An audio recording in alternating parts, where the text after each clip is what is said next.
Hello everyone, welcome to the channel Unshackling Sudokus and Puzzles. Today I will be solving a Tapa cloned clues puzzle created by Eric Fox. Eric Fox is a wonderful puzzle constructor and this puzzle was taken from his blog.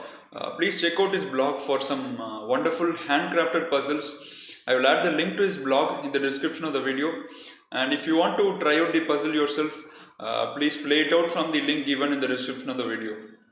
The rules of the puzzle are we have to shade some cells in the grid so that we form one orthogonally connected area. So we have to shade something like this so that in the end there is a single orthogonally connected area. There should not be any shaded cell which is not connected to the other shaded cell mass.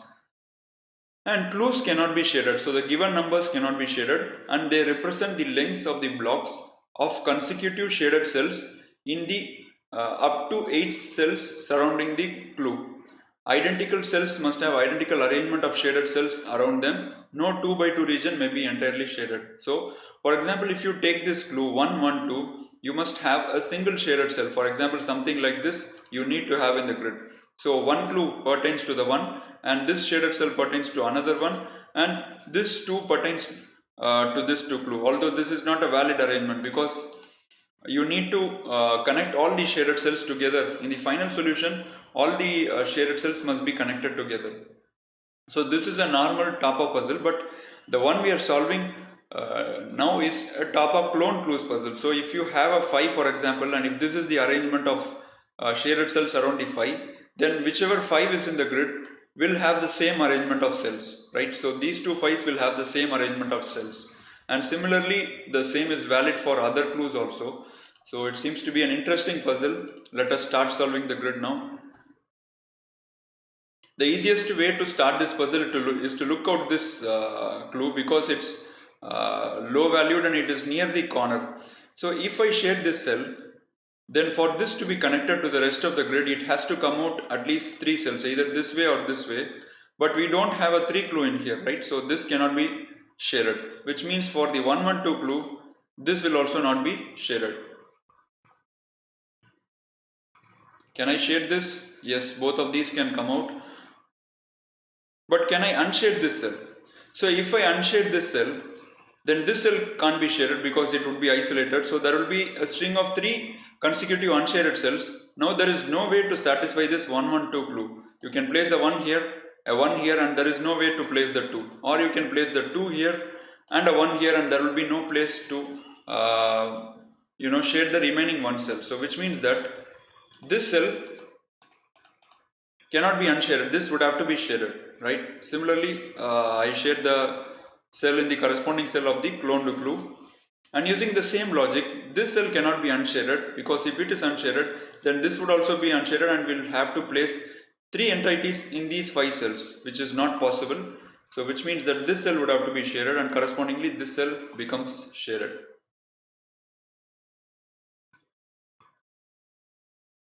Okay, again we have some interesting deduction here. Just exploring this clue, can you unshade this cell? If you unshade this cell, you have to place 3 clues inside, right? So one of the 3 clues can be placed here because you can't place 2 clues inside. You can maximum place a 2 maybe or a 1, right? So one out of these 3 entities will be placed here, and similarly one out of these 3 entities will be placed here, and you will be stranded. One more clue you have to place, which is not possible. So which means that this cell also cannot be unshaded. This would have to be shaded, which means this becomes shaded, and now these 2 cells can be unshaded because that will form a 3 clue. So similarly you can do that here. And now this cell has to connect to the rest of the shaded cells, so it would have to come outside. And for the 2, 3 clue, you can shade the corresponding cell, right? Both of these are 2, 3 clues, and I shaded the corresponding cells.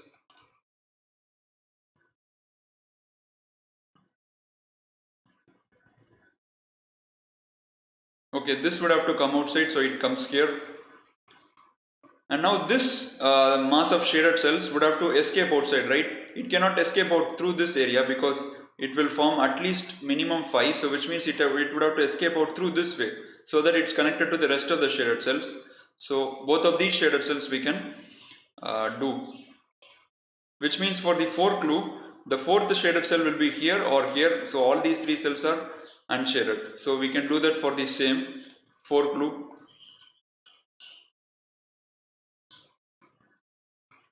So in Tapa puzzles, connectivity is a really important logic. So look at this cell. This would have to connect to the rest of the shaded cells, right? So there are two ways by which it can come outside. So it can come out through this way, or it can go out through this way, right? Both of these cells will be shaded. But if you shade both of these cells, if this is the path by which this shaded cell tries to come outside, then for this 1-3 clue, you'll have something like this. But we cannot have a 2x2 area of shaded cells anywhere inside the grid. This is one of the rules of a Tapa puzzle. You can never have a 2x2 area of shaded cells. So which means that for this cell to be connected to the rest of the shaded cells, there is only one way. All these cells would have to be shaded. So which means that you can shade the corresponding 3 cells. So this is unshaded because 2x2 area, and which means for the 1-3 clue you can shade this cell, unshade this cell.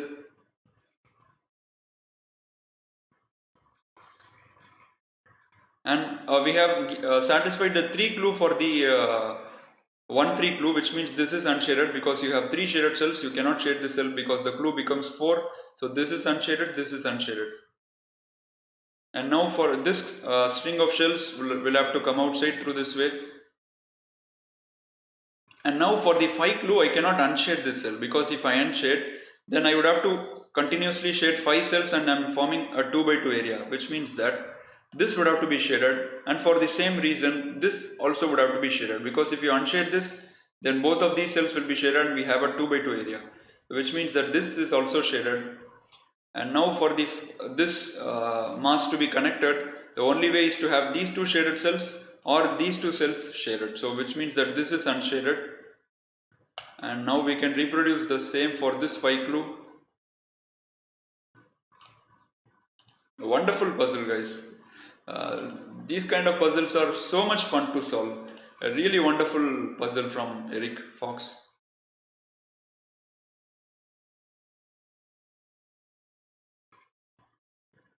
Okay, so I'm trying to look at cells, shaded cells which have the potential to be isolated. So if you look at this group of shaded cells, it would have to come out through this way, or it would have to come out through this way, right? There is only one option. It cannot come out through both ways because the clue is 2 and 2, 3, which means that maximum length of shaded cells you can have is a 3. So which means that if this is unshaded, then this mass would have to come out through this way, and we have got the 3, and this becomes unshaded, and there is no way for this to be connected to the rest of the grid, because for this 1-3 clue you have 3 shaded cells and you can have only 1 shaded cell here, and that would be here, and this becomes isolated totally. So which means that this has to come out through this way, and it cannot go again this way, because then this becomes isolated again. So which means that these 3 cells are shaded, and we have got the 3 clue satisfied, so these 2 are unshaded. And similarly we can do the same for this 2-3 clue. Both of these are unshaded, and we need to shade 2 more cells, 2 more successive cells. So this is shaded either this way or this way, which means that this is shaded and this is shaded. Now I can't unshade this cell, because if I unshade this cell, then there is no way for this group to be connected to here, because it would have to come out through this way, and the 1-3 clue now becomes 2-3. So which means that this cell cannot be unshaded, this would have to be shaded, right? So this is unshaded, we've got the 2 clue. So for this 2-3 I can shade this cell. And now for the one part of the clue, this cell can't be shaded because of the connectivity, this is unshaded. So one of these cells is shaded, and I can do this for the 1-3 clue here. Okay, this can be dragged a little bit further, so this would have to connect to the rest of the shaded cells, so this comes outside, and which means that the 5 clue has only one way to be satisfied. These 2 are unshaded and the 5 clue is shaded, these 2 are unshaded, right?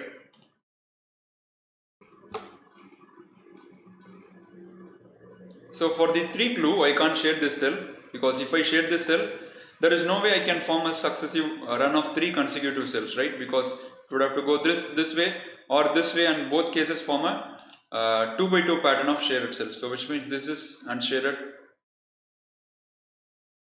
Now look at this 6 clue, guys, right? The sixth clue is has an interesting idea. So two cells are unshaded, right? So which means that if I shade this cell, this becomes unshaded, and both of these would be unshaded, right?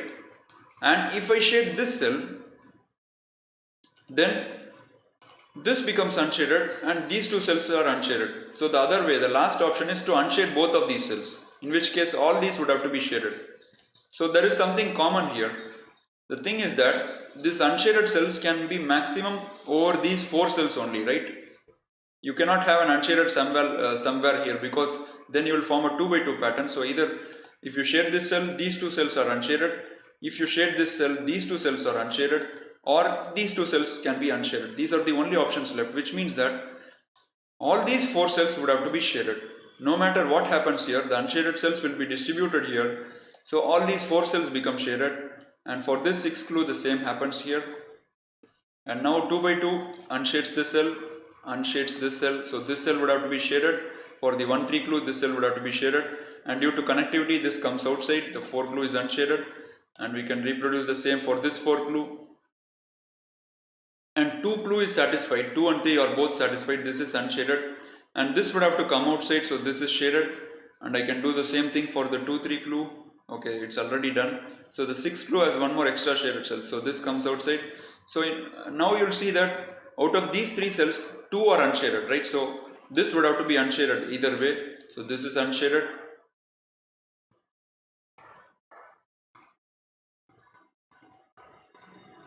Can I use connectivity logic somewhere? This entire big mass of shaded cells would have to be connected somewhere, right?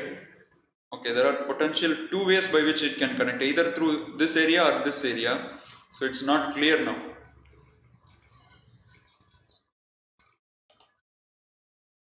Okay, the 3 clues, guys, have an interesting pattern. This is one of the basic Tapa patterns. So what the 3 clue denotes is that you will need to have 3 consecutive shaded cells, and you will also have a 3 consecutive shaded cells on the other side, right? So what it basically means is that if you unshade this cell for a 3 3 clue, this is valid for any Tapa puzzle. The opposite cell, exact opposite cell, will also be unshaded, right? Why this happens is that if you unshade this cell,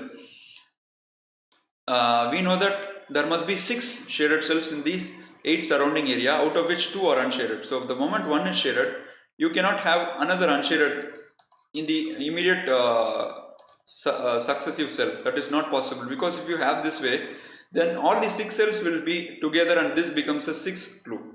So which basically means that when you unshade one cell, you will have an immediate string of 3 consecutive cells successive to that. So which means that opposite shell becomes unshaded. So this is one of the basic patterns in a 3 by 3 clue. When one of the cells is unshaded, the exact opposite cell will also be unshaded. So which means that for this 3 3 clue, I cannot unshade this cell, right? Because if I unshade this cell, the exact opposite cell, also opposite in the sense not this one, so diagonally opposite, right? So if you unshade this, this will be unshaded. If you unshade this, this will be unshaded. So I cannot unshade this cell, right? Because then I'll have my 3 consecutive cells like this, and this area becomes standard. Not possible, right? This would have to be connected to the rest, which means this is shaded and this would also be shaded. And for this 3 3 clue, I can do the same thing. This is shaded and this is shaded, right? And we have a 2 by 2 area forming here, right? So which means that this is unshaded. So this is unshaded, diagonally opposite cell. So which means I can shade the rest of the cells. I've got 2 unshaded cells in the 8 surrounding cells. So I can copy this pattern. It's a cloned puzzle. So I just copied the pattern from here. Now this mass would have to be connected to the rest of the shaded cells, so it comes outside. Now for this 1 1 2 clue, I have 1 clue, 1 clue and 2 clue, which means this is unshaded. And I can do the same thing here. Now I need to connect these 3 masses of shaded cells, right? This area and this area needs to be connected in a sensible way. So let us see how that happens.